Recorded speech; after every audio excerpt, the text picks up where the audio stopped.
السلام عليكم ورحمة الله وبركاته. ازيكم يا حبايبي؟ عاملين ايه؟ اللهم صل وسلم وزد وبارك على سيدنا محمد صلى الله عليه وسلم. لو مقصرة في حقكم سامحوني، والله العظيم انا غصب عني يعني. زي ما انتم شايفين طبعا احنا عملنا شوية بيتزا عند والدة ربنا يبارك فيها. بس اليوم يعني النهارده والله هي كانت زعلانة جدا لان البقرة بتاعتها اللي احنا كنا هنخض منها، لان في ناس كتيرة جلال على خض الجربة من متابعين، وانا مش حابة اقصر معاكم غصب عني والله. بس البقرة بتاعت امي اللي هي كانت هنخض منها الجربة، هي يعني عشار، اديها مكملت يعني 3 شهور وممكن تبقى نزلت في الرابع. فكنا هنخض منها الجربة، فحصلت ظروف يعني سامحوني يعني والله العظيم، ظروف خارجة عن ارادتنا. الاستاذ مالك محمد اللي بيقول لي على خض الجربة على طول، انا اسفة لو ما اتاخر عنكم بس غصب عني والله. البقرة بتاعتنا اللي كنا هنخض منها او هنحلب منها بمعنى اصح وهنخض منها الجربة سقطت. كانت حامل اديها حوالي 3 شهور ونزلت العيل. فأم يعني البقرة دي من ساعة ما سقطت وهي امالة تعيط على ابنها او بنتها اللي نزلته، ويعني وحزينة حزن شديد، ولا راضية تحلب ولا راضية تاكل ولا راضية تشرب. وفي نفس الوقت بتعيط على طول ومش عارفين ايه السبب.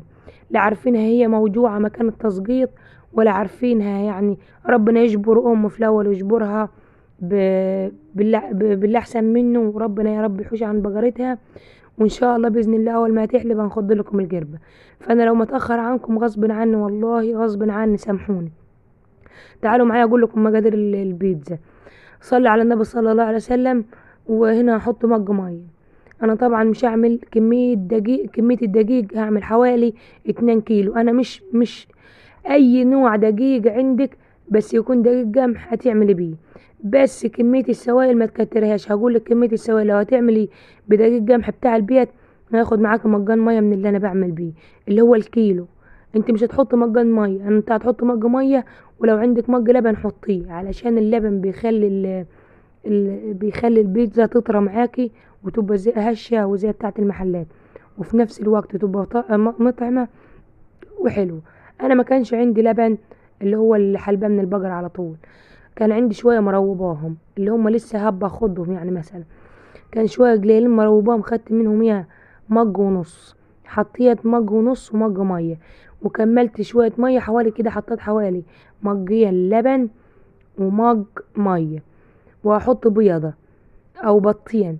معنى اصح اقول لكم زي ما انتم شايفين جيت نضوش راحت نازله واحده كرمها ربنا. المهم يعني مش عايزاكم تزعلوا مني علشان اتاخرت في خض الجربه، والله العظيم غصب عني. والبقره احنا زعلنا على البقره لما رمت، جاتها شويه سخونه في بطنها فرمت. رمت العيل اللي كان في بطنها، فهي نفس الوقت احنا زعلانين عليها، وهي حزينة على العيل اللي نزل منها ومش راضية تحلب. وفي نفس الوقت حرنا على التسقيط اللي سقطت، ومش راضية تحلب ولا راضية تاكل ولا راضية تشرب. فأول ما تحلب إن شاء الله بإذن الله ادعوا لها ربنا يا رب يبارك لنا فيها، ويعوضنا باللي نزل ده، يعوضنا بخير. فإن شاء الله بإذن الله هنزل لكم مخد الجبل. أنا هنا حطيت معلقتين سكر، وحطيت مجين لبن وميه، وحطيت مج واحد ميه دافيه بسيطه، علشان الميه الدافيه اللي انا حطيتها دي علشان تنشط الخميره في الاول. فصلوا على النبي صلى الله عليه وسلم. صلوا على النبي صلى الله عليه وسلم. وتعالوا معايا هقول لكم مقادير الكيلو بالظبط. لو انت عايزه تعمل كيلو هقول لك المقادير بالظبط علشان ما تزوديش عنها ولا تقلل عنها. وفي نفس الوقت والله العظيم انا ديلي حوالي 3 ايام التليفون كان بايظ مني وفي التصليح. يعني لو انا بتاخر عنكم فغصب عني، يعني الظروف اللهم لك الحمد ما عندها معايا، بس الحمد لله. التليفون باظ مني ديله 3 ايام. وفي نفس الوقت البقره بتاعتنا اديلها حوالي 4 ايام منزله العيل، فلا عارفين نحلب ولا عارفين نخض ولا عارفين نصور ولا عارفين نعمل اي حاجه. فان اتاخرت عنكم في اي حاجه رجاء ان انتوا تعذروني وسامحوني. وانا بقول لكل متابعيني ربنا يبارك فيكم وربنا يديكم الصحه. انا عارفاكم مش مقصرين معايا في حاجه، وانا مش حابه اقصر معاكم. وان شاء الله باذن الله هنزلكم مخدر جربه. بس ده غصب عني سامحوني، ده ما تبقى ظروف غصب عني. التليفون في الاول كان بايظ مش راضي يقبل شحن خالص، فودته للراجل قاعد عنده 3 ايام والله. والبقرة بتاعتنا سقطت، بتاعت بيت ابويا مش بتاعتنا احنا. البقرة الحمراء اللي كنت بصورها لكم اللي كانت بتحلب لبن حلو يعني، البقرة الحمراء دي جاتها شوية سخونة في بطنها فسقطت. فانا سامحوني يعني لو انا مش قادرة يعني انزل لكم حاجة دي ل3 ايام، فغصب عني. والناس اللي طالبة مني خض القربة ان شاء الله انزله لكم، بس سامحوني للتأخير، تأخير غصب عني وخارج عن ارادتي. ويقول للاستاذ مالك محمد غصب عني والله سامحني انت وكل الناس اللي مستنيه خض الجربة، وان شاء الله هنزله لكم. بس انا مش حابه اعوج عليكم في اي وقت في اي حاجه. فطبعا انا هنا هشرح لكم طريقه عمل البيتزا. لو معاكي كيلو لبن لو معاكي كيلو، انا اسفه، كيلو دقيق، هتحطي كيلو واحد دقيق، وهتحطي عليها كوبايه ميه دافيه تدوب فيها معلقه خميره واحده، وهتحط ربع كوبايه زيت. انا هنا حطيت معلقتين، حوالي معلقتين زيتين. هتحط ربع كوبايه زيت، وهتحط مج ميه، ولو عندك مج لبن هتحطيه كده يبقى مجين سوايل، ومعلقتين سمنه حلوين، وربع مج زيت، وبيضه واحده، ومعلقه ملح صغيره، معلقتين سكر، ومعلقه خل. ده مقادير الكيلو دقيق. مجين دقيق، مجين سوايل اللي هو اللبن وال ما تكترش عنهم اللبن والميه، ما تكترش عن مجان سوايل، وحط ربع مج زيت، وبعد كده حط باقي السوايل. هتشوفوه في الفيديو من الاول للاخر. بس انا غصب عني يعني لو انا مش عارفه اشرح لكم حلو، لان انا زعلانه على البقره بتاعتنا، لان كنت انزل لكم منها خض الجربه. هي بقره مش بقرتي انا يعني، بقرتي انا ربنا يتمم لي على خير يا رب. هي في الثامن دلوقتي ان شاء الله، في اول الثامن ان شاء الله باذن الله. بصور لكم الولاده بتاعه البقره لو ربنا كرمنا، واصور لكم كل حاجه. انا هنا بعمل الصلصه بتاعت البيتزا. صلصه البيتزا التومه بتاعتها ما تحمرهاش قوي، التومه بتاعتها تشكشك حاجه بسيطه، تبقى بيضه كده علشان تديها ريحه حلوه. وحطيت الطماطم تغلي تتسبك، حطيت فيها معلقه توابل او بهارات. انا هنا بعمل البيتزا عند بيت امي او بيت ابويا، بيت اهلي يعني. فهي زعلانه على البقره بتاعتها، فبقول لها يا امي ربنا يا رب يخليها لك ويبارك لك فيها، وهيرزقك منها تاني، وهيطعمك منها، وما تزعليش على نزل او على والحمد لله اللهم لك الحمد. هنا انا حطيت معلقه خل، والتومه شكشكتها حاجه بسيطه، ما خلتش التومه اتجدحت.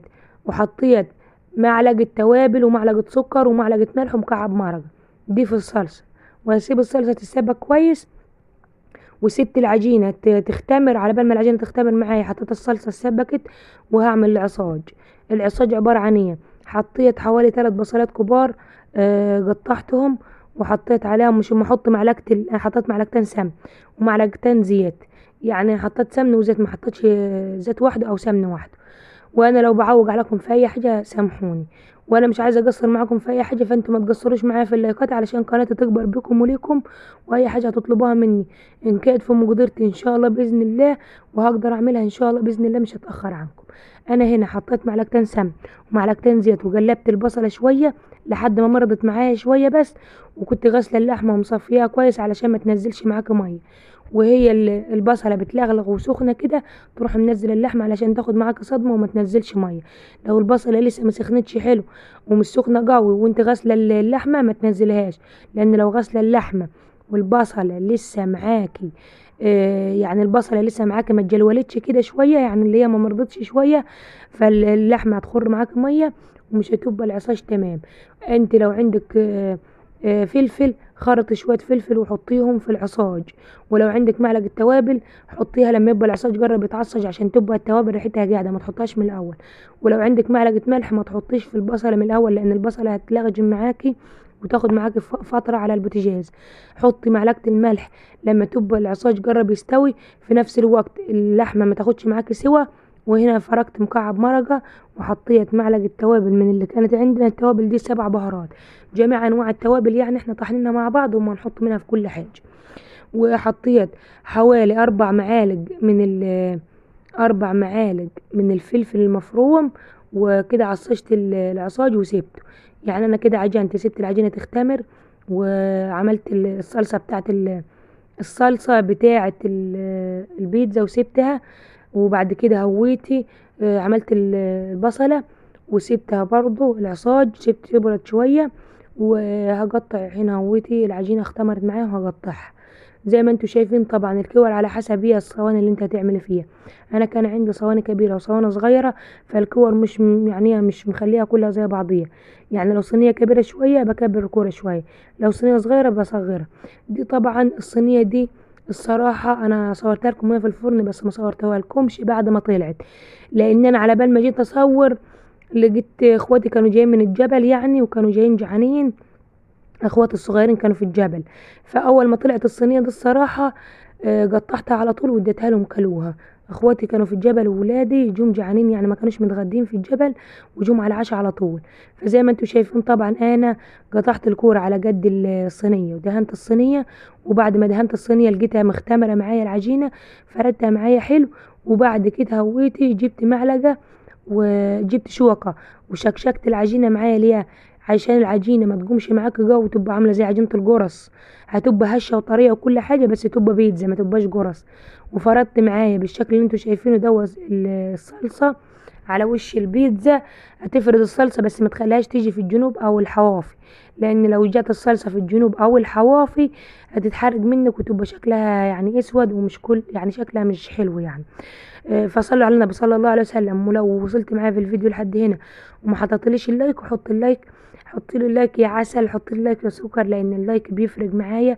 لان انا والله العظيم نفسيتي تعبانه، القناه بتاعتي نازله يعني، ومشاهدات نازله واللايكات قليله، ودي لي حوالي 8 شهور بنزل في القناه بتاعتي، ولسه ما حققتش نص الشروط بتاعت اليوتيوب، وخايفه السنه تيجي عليا والشروط بتاعتي ما تبقاش كملت، ويعني ويبقى تعبي بيروح على الفاضي.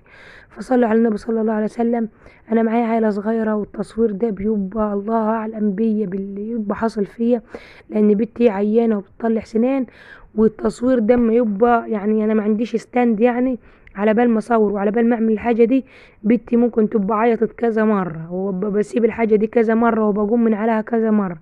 فزي ما انتوا شايفين طبعا انا لو انتم مقدرين تعبي وانا بتعب في الفيديوهات دي ومقدرين تعبي معاكم، ما تنسونيش في اللايك، وما تنسونيش في التعليق الحلو اللي بيرفع من معنوياتي، لان انا والله العظيم معنوياتي هابطه من القناه بتاعتي لما هابطه، ومعنوياتي في نفس الوقت هابطه من البقره لما غرزت، لان انا كنت مستنيه فرج ربنا ان انا هعمل الجربه اشدها واخد لكم عليها، بس قدر الله ما شاء فعل. اللهم لك الحمد لك الشكر. زي ما انتوا شايفين هنا انا حطيت الصلصه ورصيت حوالي كام شريحه طماطم، وكان معايا فلفل احمر مقطع رشات شويه، وطماطم مقطعه، بس ما تكتريش كميه الطماطم علشان كميه الطماطم دي بتنزل ميه، علشان ما تخليش البيتزا معاكي طريه او لينه. دي معلومه مهمه، ما تكتريش كميه الطماطم، حطي كميه طماطم قليله علشان البيتزا تطلع كده هوتي هشه وطريه زي بيتزا المحلات، وفي نفس الوقت ماسكه نفسها، وفي نفس الوقت متبقاش لينه من الطماطم. وتحطي كميه الصلصه حوالي معلقتين وتفرديهم حلو. ولو عندك فلفل الوان قطعيه، فلفل اخضر فلفل احمر قطعيه وحطيه زي ما انا بحط كده.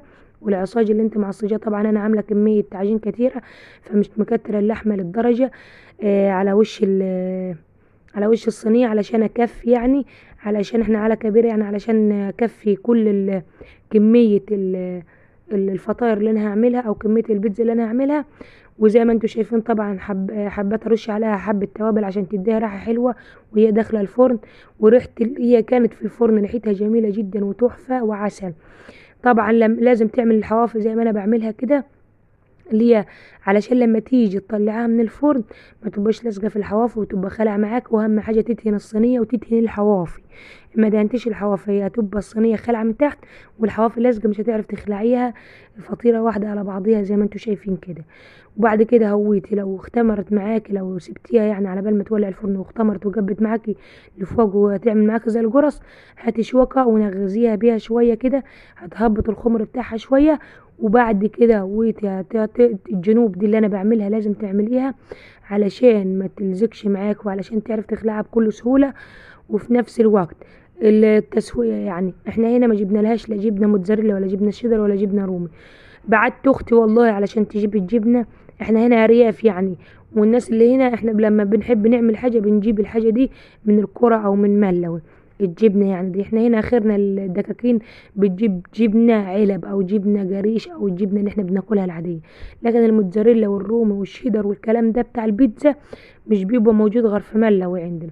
فانا بعت هنا وكان في واحد يعني عندنا بيجيب الحاجات دي، بس بيجيبها بالطلب لو حد طلبها منه، فما لقيناش عنده. رحنا عند حد تاني، اختي راحت عند حد تاني تسأله على الجبنة، فقال لها هي يعني الجبنة الشيدر او الجبنة الموتزاريلا. راجل كبير يعني مش عارف الحاجات دي.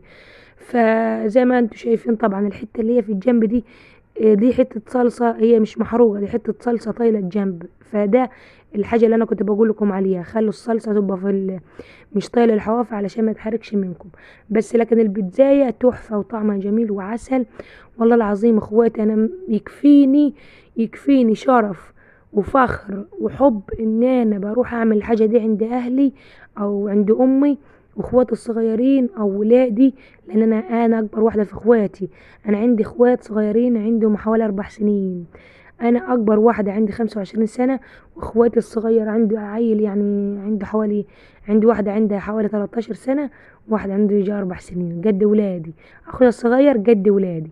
فيكفيني شرف وفخر ان انا بشوف الفرحة على وش ولادي وعلى وش اخواتي وانا بعمل لهم الحاجة دي، ويبقوا فرحانين بيها ومستنيين ان انا اعمل الحاجة دي ويدوقوها ويدوني رأيهم ويدوني ان هم هي الحاجة دي الصراحة بتطلع معايا تحفة وحلوة وجميلة كده.